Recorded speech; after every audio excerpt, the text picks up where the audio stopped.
Right Balapur Ganesh యొక్క శోభాయాత్రకి చిన్న ఆటంకం కలిగినట్టు తెలుస్తోంది. అంటే ఒక రేకుల షెడ్డు అడ్డుగా వచ్చింది. దాన్ని తొలగించే క్రమంలో అటు ఉత్సవ కమిటీ సభ్యులు ఉన్నారు. దీనివల్ల కాసేపు ఆగినట్టు తెలుస్తోంది.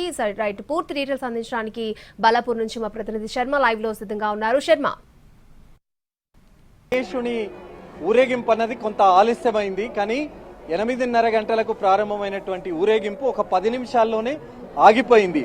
మరి ఊరి ప్రారంభంలోనే మొదటి వీధిలోనే ఈ వినాయకుని విగ్రహ ఊరేగింపు అన్నది ఆగిపోయింది. ఎందుకంటే ప్రతి సంవత్సరం ఇదే వీధిలో నుంచే తీసుకెళ్తారు. కానీ ఈ సంవత్సరం కొంత చేయి భాగాలన్నది వెడల్పు కొంత ఎక్కువగా ఉండడం వల్ల ఇందులో ఇరికిపోయినటువంటి దృశ్యాలను మనం చూస్తున్నాం. ముందుకు సాగడం లేదు.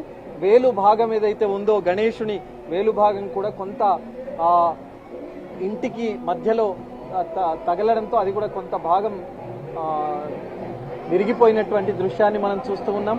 మరి ఆ ముందు భాగాన్ని ఏదైతే ఉందో రేకుల షెడ్ కానీ అటు ఇంటి ముందు ఉన్నటువంటి అదంతా ముందుకు వెళ్లకుండా ఆగిపోయింది. ఇది 15 నిమిషాల నుంచి ఇలాగే ఉంది. విగ్రహం ఈ పాటికి బొడ్రాయి వద్దకు చేరుకోవాలి. ఇంకో అరగంట 45 నిమిషాలలో వేలంపాట అన్నది జరగాల్సి ఉంది. కానీ బాగా ఆలస్యమైంది. ఇప్పుడే మనం చూస్తున్నాం ఆ ముందు భాగం పూర్తిగా తొలగించారు. 15-20 నిమిషాల పాటు ఆగిపోయినటువంటి వినాయక విగ్రహ ఊరేగింపు అన్నది ఆ ముందు భాగం పూర్తిగా తొలగించారు. కాబట్టి మరి కాసేపట్లో ముందుకు వెళుతుంది. ఇక్కడే 15-20 నిమిషాల పాటు ఆగిపోవడం వల్ల కొంత ఇబ్బందులు ఎదురయ్యాయి. ఆ ముందుగా వెళ్లేటువంటి భజన నృత్యాలకు సంబంధించినటువంటి వాళ్ళందరూ కూడా ముందుకు వెళ్లిపోయారు. బాలాపూర్లో వినాయకుని విగ్రహం ఊర్లో వస్తూ ఉందంటే ఆ వచ్చేటువంటి విగ్రహానికి హారతులతో పట్టేటువంటి దృశ్యాలు కూడా మనకు కనిపిస్తూ ఉంటాయి. నీళ్లు కూడా విగ్రహం ముందు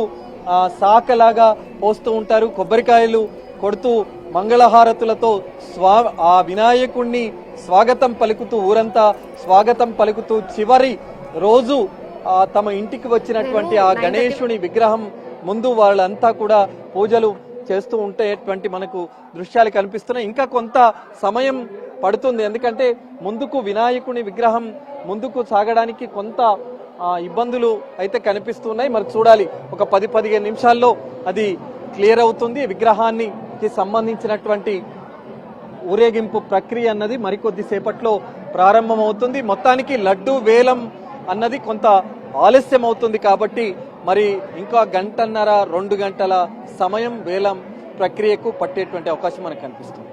ఓటు స్టూడియో.